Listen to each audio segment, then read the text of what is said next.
pour une large majorité diggante bi ma xam ni gisuma ak Ousmane waxtaanuñu xam ngeen ni taxawal nañu coalition taxawal nañu intercoalition yooyu yëpp joué naa ci ay rôle mais ku xam na may doxee xam nga ni benn jamono am na gêne bu ma habité te gêne boobu li koy indi du dara lu dul respect bi ma am ci ñi ma nekkal mais également respect bi ma am ci sama conscience parce que daa dem ci mbir ba ci biir sentir ni loolu c'est intérieur sentir ni quelque part am na lu lay gêner pour nga mën a ñëw taxaw lii nga xam ni moom ngeen xeex ñetti at yi nga ñëw taxaw ni yaa ngi koy combattre gêne boobu la gêne bi nga xam ni kii nga àndal ñetti at yi wax nga lu ne ci moom devant sénégalais yi ñaanal nga ko fu ne ñu gisaat dara amul seen diggante sénégalais yi amul dara lu mu jàpp seen diggante nga war a toog di wax leneen mu gêné ma fi ma jógee parti bi ma nekkoon ku ne xam na ni même ba ma fa jógee amul un seul mot bu ma mën a yëkkati tekka ca kama àndaloon parce que loolu quand même dafa ne ci man moo tax au fur et à mesure may avancer au fur et à mesure gêne boobu di ma habité te mënuma par respect ci ay nit nekk ay nit ñuy sóobu di nekk ci mbir sore ci may continuer di def semblant wala continuer di mel ne maa nga ca te nekkuma ci moo tax am na yu am gisuleen ma te même bi loolu amee it ñi nga xam ni séq naa ko ak ñoom ca coalition bi ma ne ci ay waxtaan privé barewuñu wax naa leen ni vraiment respecté naa ñi fi ne te xam naa ni sama doxalin bii may def ci démission lay mujjee c'est-à-dire que même bu lii amul woon avant ñuy dem élection ku xam Déthié nekk ci mbir te gisoo ko ci démission la doon dem démission par respect ci ñi ma àndal ñuy bañ continuer di foog ñoo ngi ànd ak ki nga xam ni tey jii nii mi ngi fi te newu fi mais aussi par respect pour les Sénégalais nekk ci mbir te fesoo ci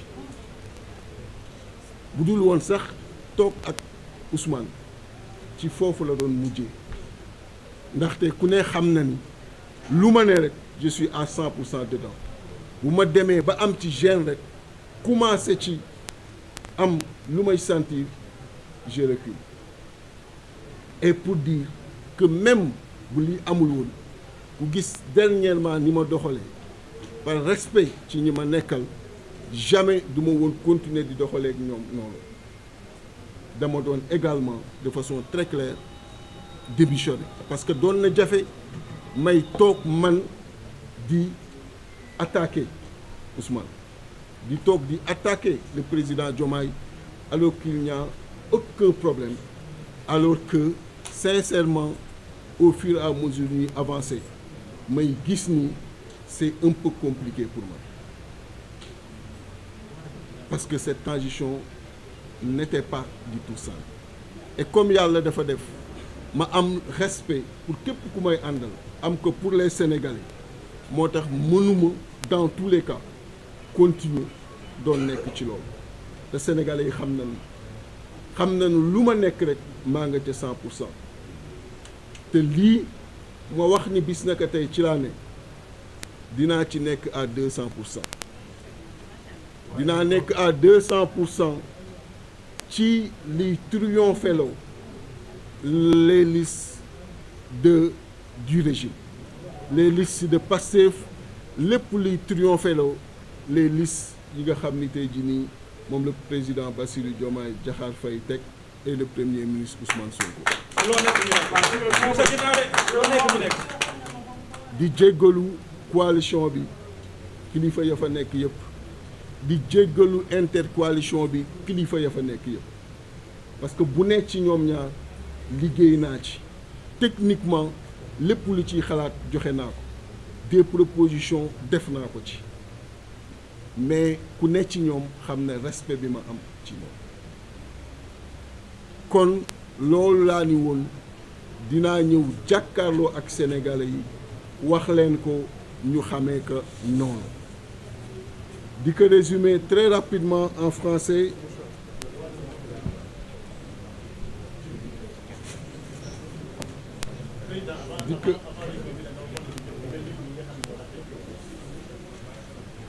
dëgg la di gërëm bu baax délégation ya fa ñëw yëpp kilifa diine boo leen xam ci Sénégal ak famille bu mu mën a ne ci Sénégal maa ngi koy gërëm di ko sant ndaxte ku ci ne directement wala indirectement woote nga wala yabal nga ñi nga xam ni ñoom nga xam ni am nañu ay relation ak man et ñooñu bare nañu mënuma ñoom ñëpp lim leen mais vraiment di gërëm bu baax Serigne Moussa Mbacké Nawel di gërëm bu baax Serigne Abdou Khadre Bassirou Mbacké di gërëm bu baax Cheikh Bara Ndiaye lim ci dox kenn mënul wax nu mu toy di gërëm bu baax Serigne Imam Dianka di gërëm bu baax Serigne Ibrahima Ndiaye di gërëm bu baax tous les responsables de Pastef tous les responsables de Pastef Amadou Ba tout le monde di leen gërëm ci taxawaay bi ñu am ak li nga xam ni dox nañ ko et aussi di remercier ginnaaw bi ma remercier tous les Sénégalais ak toutes les Sénégalaises ñi nekk biir réew ak bitim réew di remercier tous les militants responsables et sympathisants de Pastef parce que gis naa ni ñu accueillir nouvelle bi à travers le monde les Ousmane Tounkara j'en passe tout le monde gis naa ni ñu accueillir nouvelle bi di leen ci remercier bu baax képp kuy militant ak militante Pastef ginnaaw naturellement bi ma remercier tous les responsables et militants et du parti et de la coalition ñoom Pape Alé colonel Kébé tout le monde maa ngi leen di remercier ku lim juum di remercier naturellement ñi nga xam ni ñoom laa bokkaloon coalition Yewwi Askan Wi ñu nekk tey ci mouvance bi ñoom ñëpp di leen remercier ndaxte lu rafet moo rafet et ku ne na nga ko mëne na nga ko sentir témoigner nga loolu mais di remercier encore une fois les Sénégalais ak les Sénégalaises parce que j'ai vu ni ñu soppee loolu nga xam ni moo am et li ma ci mottali rek mooy tur ci liste kenn mënu ko génne wante bu ñu demee ba tur boobu sama tur Déthié Fall ci liste ba jàll Assemblée nationale ma koy wax devant les Sénégalais sama désistement mooy une démission bi nga xam ni ka ca topp mooy jël poste ba parce que du ma jël mukk poste bi nga xam ni tey jii nii joxe naa kon loolu mooy li wér te mënoon naa ko def it après élection mais j'ai préféré def ko léegi parce que lu tax ma préféré def ko léegi wonoon dina ma diis ma duggeeg philosophie coalition ci biir assemblée ba pare à l'intérieur de l'assemblée mu fay quitter di demaat feneen moo tax ma préféré def ko léegi nga xam ni Sénégalais yëpp daanu xam ni duggeewuma philosophie boobu biir assemblée nationale et par respect aussi encore une fois ca ña ma ko seqal par respect aussi ca ña nga xam ni ñoom laa nekkaloon ci coalition moo tax ma préféré def ko léegi au lieu ma koy def après parce que ça pouvait se faire tout de suite comme ça pouvait se faire après mais j'ai préféré le faire tout de suite pour ne pas duggeeg mandat boobu assemblée duggeeg philosophie bi assemblée et à l'intérieur de l'Assemblée may soogaa di mën a génn di defi leneen loolu day diis moo tax def ko léegi nga xam ni la conséquence elle est tirée même bu loolu jàllee donc ki topp moom mooy jël parce que y aura une démission directe et cette démission elle va être douloureuse moom lay demander à tous les responsables ñi nga xam ne ñoo ngi ci département yi nekk ci liste bu yàlla defee it ñu jàll ñu mën a def la même chose une fois à l'Assemblée nationale xam naa ni jot nañu sore ci intercoalition bi jot nañu sore ci coalition bi mais loolu laa leen di demander parce que nit mënoo bàyyi li téye li booy bàyyi da ngay bàyyi lépp et je comprends que pour ñoom am nañu ci amoon ambition député et je le comprends mais ambition pour le développement du pays moo ëpp njariñ lépp looy gis comme poste et ku xam ni ma mos doxee xam ni mosuma am ambition pour poste j'ai toujours eu de l'ambition pour le développement du pays autrement du ma moso nekkoon di dëmmooyu li ma dëmmooyu yëpp te ngeen xam ko Assemblée nationale kenn umpulewul ni ba ma fay ne je l'ai dit terrain yi ñu doon joxe pour les députés mosuma ci jël terrain je l'ai dit tout le salaire que je recevais était intégralement versé dans un compte bi nga xam ni ci Sénégalais yi la doon jëm intégralement Assemblée nationale ba ma fay nekk je n'ai jamais reçu lu dul carburant bi nga xam ni moo doon nekk ci en ticket en billet mais carburant bi doon jëm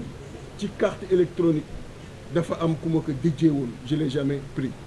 pour dire que mon engagement a toujours été un engagement pour le peuple sénégalais et c'est pourquoi je demande même les autres responsables qui sont sur les listes aussi bien pour le parti que la coalition ñoom it ñu am cette même philosophie détourner wu de cela et rester seulement ci préoccupation peuple sénégalais bi aux côtés du président Bassirou Diomaye Diakhar Faye et aux côtés de mon ami et frère le premier ministre Ousmane Sonko ñu tabax Sénégal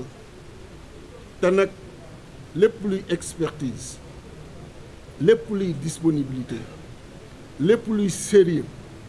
lépp luy rigueur dans la conduite des affaires c'est ça qu'on veut mettre à la disposition du pays et à la disposition de ses nouveaux dirigeants parce que li ma gëm mooy Sénégal war naa mën a nekk war naa mën a yegg fépp fu beneen réew yegg on a les ressources humaines qu'il faut on a les ressources naturelles qu'il faut on a également lépp li nga xam ni mooy koom-koom buñ ko defaraatee comme direction bi nga xam ni moom la ma président Ousmane Sonko expliqué bu nu continuer ci direction boobu on va naturellement yóbbu Sénégal vers l'émergence et donc on encourage cette direction et on amènera toute l'expertise le sérieux la rigueur toutes les compétences bi ngeen ñu xamee on amènera ça pour que Sénégal mën a yegg foofu loolu laa bëggoon wax en wolof di ko résumer très rapidement en français. Je voudrais encore une fois me réjouir de cette forte présence des journalistes et à travers vous transmettre mes salutations à tous les Sénégalais et à toutes les Sénégalaises d'ici et de la diaspora qui nous suivent en direct ou qui après nous suivront et leur dire que c'est un immense plaisir, encore une fois, de me mettre devant eux. Notre engagement politique, vous le connaissez déjà, c'est un engagement basé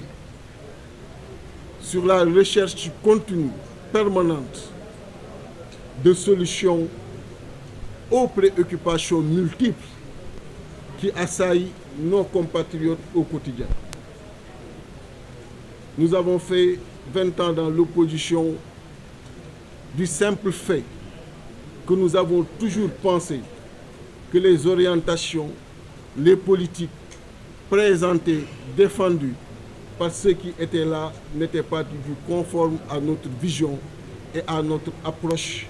par rapport à la politique et au développement de façon générale du pays.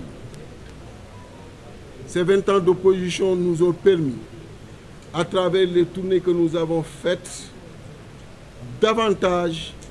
de comprendre les Sénégalais, de vivre avec eux, de vivre leurs difficultés, de partager ces difficultés avec eux dans les coins les plus reculés du pays. Et ces 3 dernières années, nous avons été dans une coalition qui s'est appelée la coalition Yewwi Askan Wi. Tout le monde se souvient des combats que nous avons menés dans la douleur,